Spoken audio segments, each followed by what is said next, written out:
4, myths about grief. Healing is linear, that people always go in the order of the 5 stages of grief.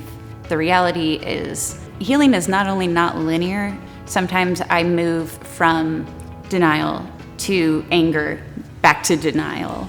So instead of it going 1, 2, 3, 4, 5, for a lot of people, it's gonna go from 1 to 2 to X to blue to Tuesday.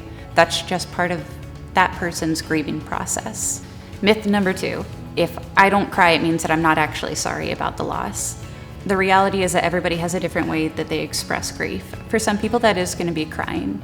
Some people will wanna do something that feels really life-affirming. And some people will just wanna take some time and be alone. Some people wanna be with other people.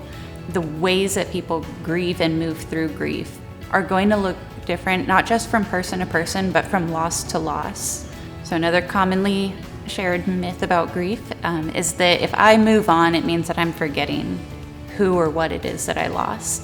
For me, I like to think of it as I'm moving forward with my grief. It's gonna come with me. And that's okay because it's not a bad thing. Grief itself is love that has nowhere else to go.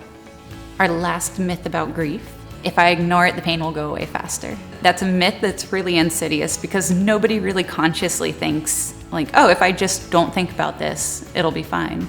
Those feelings are still gonna be there. If the guy from Amazon comes by and drops a package off at my door every single day and I never bring the packages in, those packages aren't going anywhere.